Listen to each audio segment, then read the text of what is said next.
कोई श्याम सुंदर से कह दो ये जाते, भुला क्यों दिया हमने अपना बना। कोई श्याम सुंदर से कह दो ये जाते, कोई श्याम सुंदर से कह दो ये जाते, भुला क्यों दिया मुझको अपना बना के। कोई श्याम सुंदर से कह दो ये जाते, भुला क्यों दिया मुझको अपना बना के।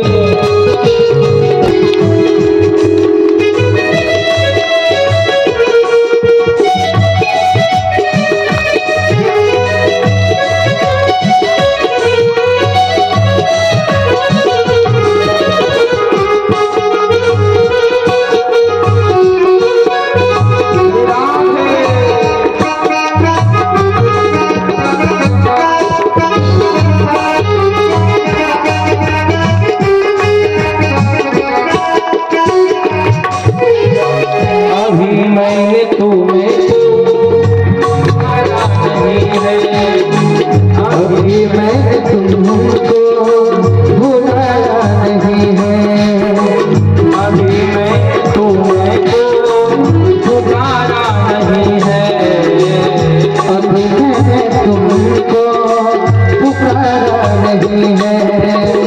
तुम्हारे सिवा कोई हमारा नहीं है, हमारे सिवा कोई हमारा नहीं है, तुम्हारे सिवा कोई हमारा नहीं है, तुम्हारे सिवा कोई हमारा नहीं है।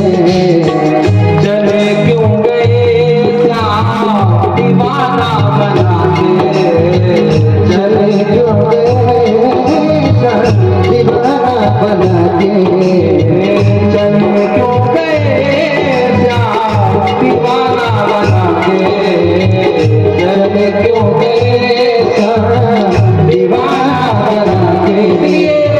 भुला क्यों दिया बना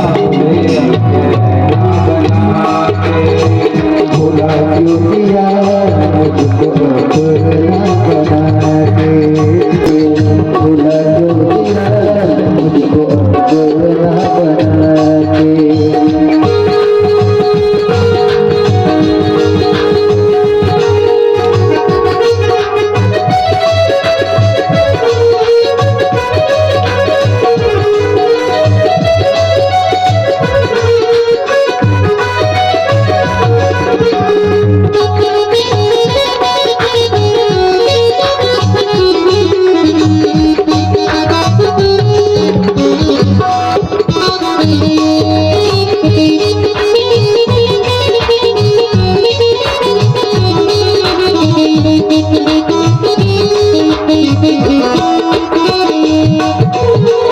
अभी मेरी आँखों में आंसू भरे हैं, अभी मेरी आँखों में आंसू भरे हैं, अभी मेरी आँखों में आंसू भरे हैं, अभी मेरी आँखों में आंसू भरे हैं।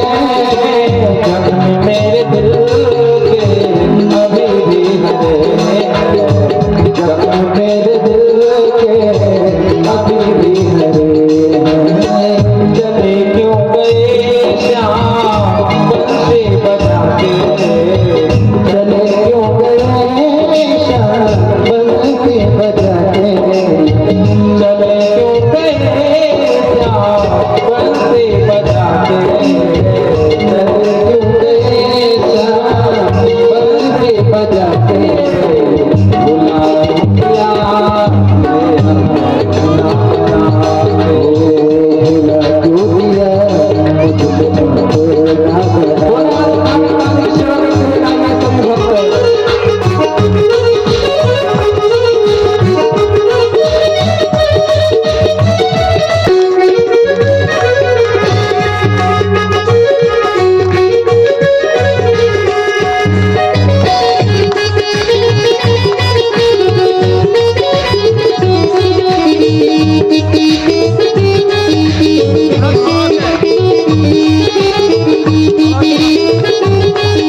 तड़पता रहेगा, तुम्हारे लिए तड़पता रहेगा, तुम्हारे लिए तड़पता रहेगा, तुम्हारे लिए तड़पता रहेगा।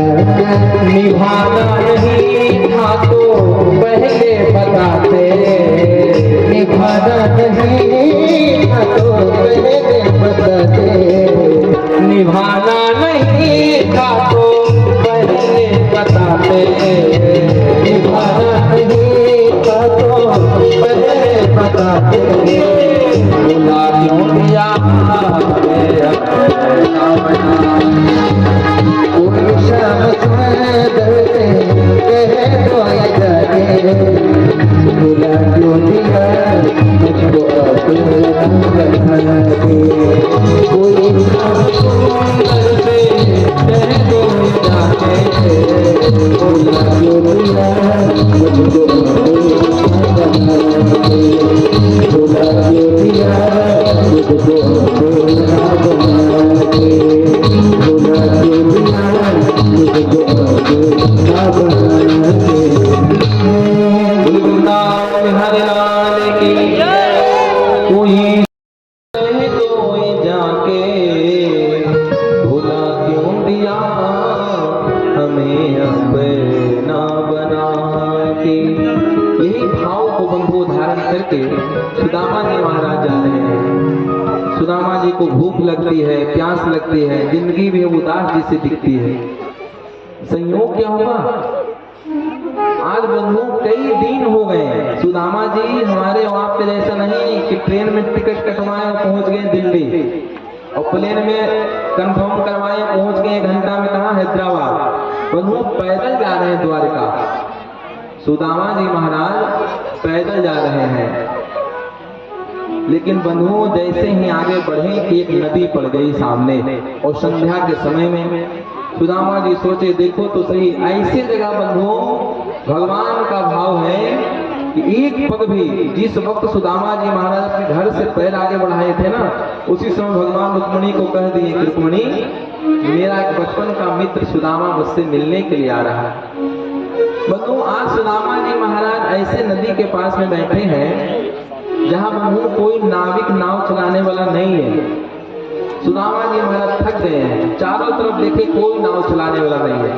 भगवान कृष्ण ही बंधुओं नाविक का रूप धारण करके उस बंधुओं उस समुद्र के पास में बंधु उस तट के पास में आ गए, और आकर के कहते हैं अरे भैया वो उस पार जाएगा क्या। सुदामा जी महाराज बैठे हुए थे, हाँ भैया मैं बहुत खोजा, बहुत देर से मैं यहाँ बैठा हुआ हूँ, क्या आप मुझे पार कर दोगे। बोले हाँ महाराज, आपके जैसे राहगीर को पार करने के लिए तो मैं नौका चलाया करता हूँ, आइए आइए। लेकिन बंधुओं सुदामा जी के जब शरीर को नाविक देखा तो बंधु देखते ही रह गया। कहता है कि महाराज कुछ है क्या, समझ गया कि कुछ मिलने वाला यहाँ से नहीं है। सुदामा जी कहते भैया रहने दे, मेरे पास कुछ है नहीं, अब तुम मुझे उस पार ले जाओगे नहीं। सुदामा जी महाराज आकर के बैठने लगे तो नाविक कहता है महाराज आपके जैसे महात्माओं को मैं फ्री में पार कर देता हूँ, आइए बैठिए। बंधु सुदामा जी महाराज को नाविक में बैठाए नाव में, और नाव में बिठा करके पार लेकर के जा रहे हैं बंधुओं। लेकिन बीच बीच में वो नाविक सुदामा जी के स्वरूप में देखता, जब स्वरूप को बार बार देखता तो सुदामा जी पूछे कि भैया ये बताओ तुम मेरे बार बार चेहरे को क्यों देखते हो। महाराज मैं ये सोच रहा हूँ कि आप जा कहाँ रहे हो। अच्छा तो ये पूछना चाहते हो तो बोलना चाहिए ना, अरे मेरे बचपन के मित्र हैं द्वारकाधीश महाराज, आज वर्षों के बाद मेरे मन में भाव आया है उनका दर्शन करने का, मिलने का। मैं जा रहा हूँ द्वारकाधीश से मिलने के लिए। नाविक कहता है कि रहन दो महाराज, तन पे न लखनऊ चल दिए कलकत्ता। बंधु द्वारकाधीश का प्रभाव चारों तरफ से व्याप्त था, सब लोग जानते थे भगवान के प्रभाव के बारे में। महाराज रहन दो, कोई साधारण व्यक्ति कहे कि मैं प्रधानमंत्री का मित्र हूँ तो बंधु आप लोग हंसेंगे, स्वाभाविक है, वो व्यक्ति का स्वभाव होता है। लेकिन सुदामा जी क्या कहते हैं, भैया तू जीवन भर तो नौका चलाया और नौका चलाने के सिवा कुछ जीवन में तुम जाने नहीं। अरे हमारा जो कन्हैया है ना, वो शरीर नहीं देखता, वो तो मन देखता है, मन देखता है। भैया हमारे बचपन के मित्र हैं, मैं सच कहता हूँ बंधुओं, ये बात जैसे ही सुने सुदामा जी के महाराज के भाव को भगवान सुने, भगवान कृष्ण कहते हैं कि नाभिक रूप में देखा दुनिया बदल गई लेकिन मेरा मित्र नहीं बदला। बंधुओं भगवान कृष्ण पार लगा दिए। पार लगाने के बाद क्या हुआ, सुदामा जी पूछते हैं भैया यहाँ से द्वारका कितनी दूर है? वो नाभिक कहता है महाराज यहाँ से द्वारका ज्यादा दूर तो नहीं है, लेकिन आपके शरीर को देख के लगता है कि दिन भर भी चलोगे ना तो ज्यादा से ज्यादा 1 किलोमीटर चलोगे, तो आपके शरीर के हिसाब से 2-4 दिन तो लग ही जाएंगे। बंधुओं सुदामा जी महाराज कहते रे कन्हैया, मैं तुमसे हीरा मोती रुपया पैसा मांगने के लिए नहीं आ रहा हूँ, मैं तो सिर्फ दर्शन करने के लिए आ रहा हूँ, और तुम्हारी गर्ज हो ना तो तुम हमें 1000 बार यहाँ से ले जाओ। और बंधुओं वही सुदामा जी महाराज आधा धोती को बिछा दिए, आधा धोती ओढ़ करके सो गए। लेकिन बंधुओं भगवान कृष्ण लीला कर दिए। सुदामा जी सोए थे नदी के किनारे, और सुदामा जी की जब आंख खुली तो पहुंच गए कहाँ? द्वारिका। तो देखते हैं चारों तरफ जय श्री कृष्ण जय श्री कृष्ण जय श्री कृष्ण की ध्वनि चारों तरफ से गूंज रही। भैया इस नगरी का नाम क्या है? द्वारिकापुरी नाम है महाराज। कहाँ जाना है आपको? मुझे भगवान के पास में, भगवान कृष्ण के पास, कन्हैया के पास में जाना है। बंधुओं वहां द्वारका में कन्हैया लाला कन्हुआ कोई नहीं जानता था। वहां तो श्री श्री चक्रवर्ती सम्राट राजा धीराज श्री कृष्णचंद्र महाराज बंधुओं लंबा चौड़ा विशेषण लग गया था। बंधुओं भागवत के अनुसार तो अंतःपुर तक भगवान श्री कृष्ण चले गए। भैया वृंदावन बिहारी लाल की। अंतःपुर मतलब सीधा बंधुओं भागवत के अनुसार सीधा सुदामा जी भगवान रुक्मिणी जी के कक्ष में चले गए थे। लेकिन नरोत्तम दास जी बहुत बढ़िया चित्रण करते हैं, तो नरोत्तम दास जी के माध्यम से हम लोग भी कथा को श्रवण करेंगे। क्या कहते हैं, सुदामा जी पहुंचे कहाँ? द्वार पर, और वहां पे जय विजय नाम के 2 द्वारपाल बैठे हुए थे। जा करके प्रणाम करते हैं, भैया यही द्वारकाधीश का महल है क्या? बोले हाँ महाराज। तब तो मेरे कन्हैया का ये महल है। भैया ये तुम मेरा स्वरूप को देख करके मत समझना कि मैं तुम्हारे कन्हैया से कुछ मांगने के लिए आया हूँ। मेरा बचपन का लंगोटिया यार है कृष्ण, और जा करके निवेदन करना कि उसके बचपन का मित्र सुदामा उनसे मिलने के लिए आया है। सुदेव जी कहते बंधुओं सुदामा जी महाराज को बिठाए कहाँ? द्वार पर। बहुत लोग यहाँ ये भी कहते हैं कि द्वार पर धक्का दे करके निकाल दिए। बहुत लोग आप देखे होंगे आधे आधे सीरियल में कोई कहीं कुछ दिखाते हैं। बंधुओं द्वार पर भगवान कृष्ण के द्वारपाल बंधुओं जय विजय बड़े ही विनम्र है, बड़े ही निर्मल है। आज बंधुओं द्वार पर सुदामा जी महाराज को बैठा करके बोले महाराज बस यहाँ कुछ देर रुकिए, अभी मैं जाता हूँ भगवान के पास में आपका संदेश लेकर के। और बंधुओं द्वारपाल गए हैं कहाँ? संदेश लेकर के पहुंचे अंतःपुर में। भगवान कृष्ण क्या किए? अभी अभी भगवान कृष्ण भोजन करके, भोजन प्रसाद लेकर के भगवान कृष्ण विश्राम करने जा ही रहे थे। उसी समय द्वारपाल पहुंच गए और जाकर के कहते हैं प्रभु आपके विश्राम